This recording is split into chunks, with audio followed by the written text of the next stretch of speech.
Assalamualaikum warahmatullahi wabarakatuh. Perkenalkan, nama saya Muhammad Binja Rahman Pratama. Saya kelas 10 Di sini saya mau remedial TIK tentang input atau output. Perangkat input dan output adalah komponen penting dalam sistem komputer yang digunakan untuk berinteraksi dengan data. Perangkat input masukan digunakan untuk memasukkan atau perintah ke dalam komputer. Contoh, 1. Keyboard untuk mengetik huruf dan angka. 2. Mouse untuk menggerakkan pointer dan klik. 3. Scanner untuk memindai dokumen atau gambar. 4. Mikrofon untuk merekam suara. 5. Webcam untuk menangkap gambar atau video. 6. Joystick untuk kontrol permainan atau game. Perangkat output keluaran digunakan untuk menampilkan hasil pemrosesan data dari komputer. Contoh, 1. Monitor layar untuk menampilkan gambar tampilan.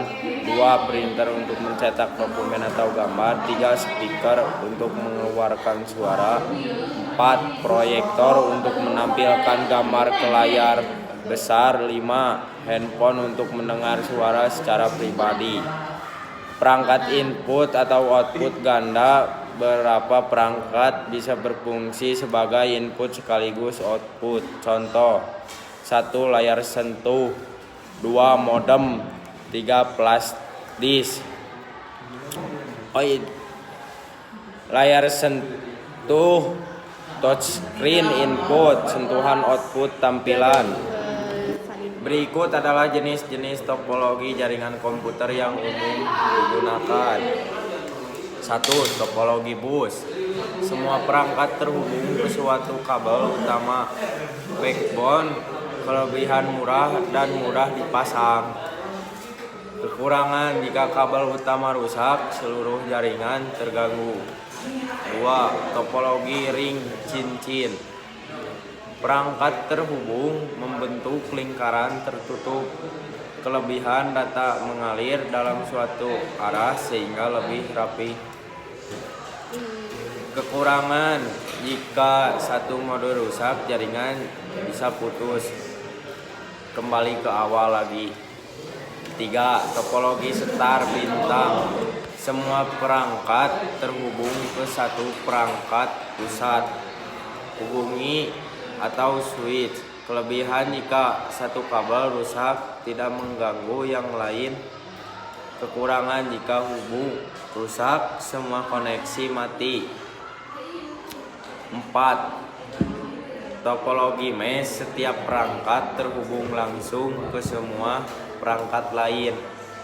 Kelebihan, sangat handal dan tahan gangguan. Kekurangan, mahal dan kompleks dalam pemasangan. Semua saling terhubung. 5. Topologi tree, pohon.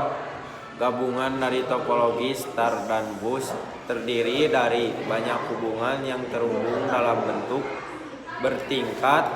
Kelebihan, cocok untuk jaringan besar seperti sekolah atau perusahaan. Kekurangan, jika node utama rusak jaringan bawahnya ikut terganggu.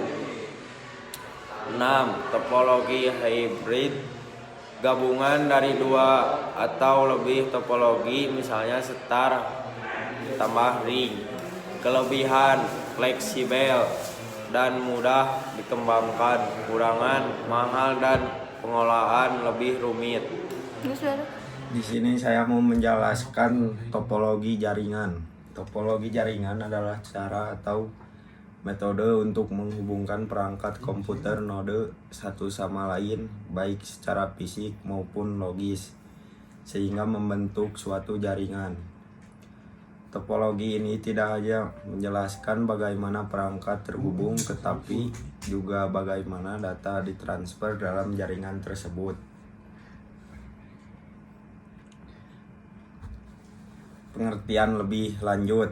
susunan fisik dan logis. Topologi jaringan menggambarkan pengaturan fisik kabel, perangkat keras dan logis, alur data, protokol dari perangkat dalam jaringan. Hubungan antar node. Topologi menjelaskan bagaimana perangkat seperti komputer, router, dan switch saling terhubung, termasuk jalur yang digunakan untuk komunikasi. Transfer data. Selain hubungan fisik, topologi juga menentukan bagaimana data ditransfer antar perangkat, misalnya melalui kabel tunggal, topologi bus, atau melalui jalur yang terpusat, topologi setar.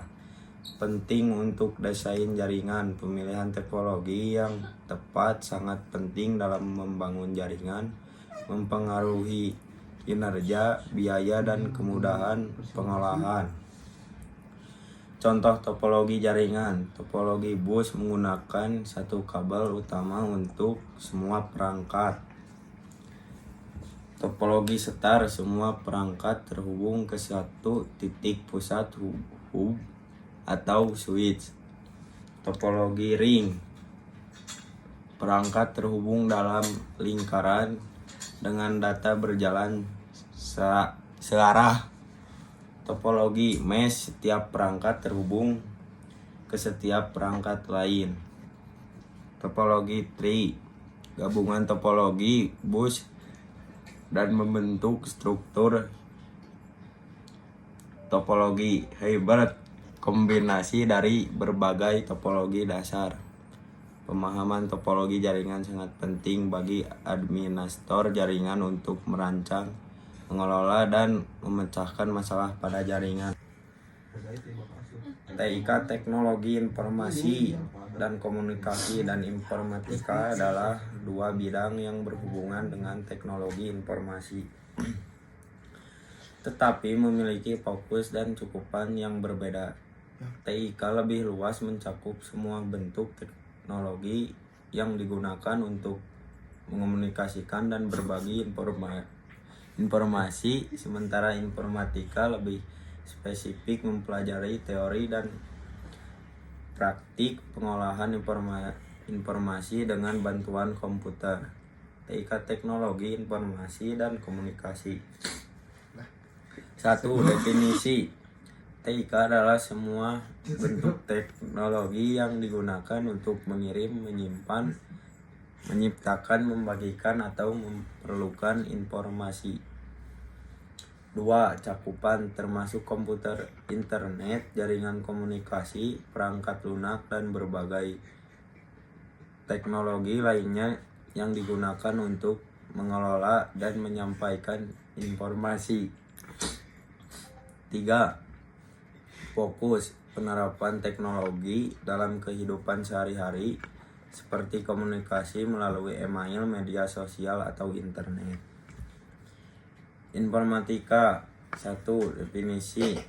Informatika adalah cabang ilmu yang mempelajari pengolahan informasi menggunakan teknologi komputer. 2. Cakupan, termasuk teori, metode, dan aplikasi dan pengolahan data, pembagangan perangkat lunak, dan desain sistem komputer. 3. Fokus, pembuatan teknologi baru melalui analisis dan desain sistem serta pembangunan perangkat lunak dan perangkat keras untuk mendukung pengolahan data. Perbedaan utama. TIK lebih fokus pada penggunaan dan aplikasi teknologi informasi dalam kehidupan sehari-hari. Informatika lebih fokus pada teori, konsep, dan pengembangan teknologi informasi. Informatika membuat aplikasi baru untuk mengelola data atau merancang sistem komputer yang baru. TIK menggunakan email. Kesimpulan, TIK adalah bidang yang lebih luas yang mencakup penggunaan teknologi informasi secara umum, sementara informatika adalah bidang yang lebih spesifik yang mempelajari teori dan praktik pengolahan informasi dengan bantuan komputer. Sekian dan terima kasih. Mohon maaf kalau kurang jelas tadi penjelasan dari saya. Wassalamualaikum warahmatullahi wabarakatuh.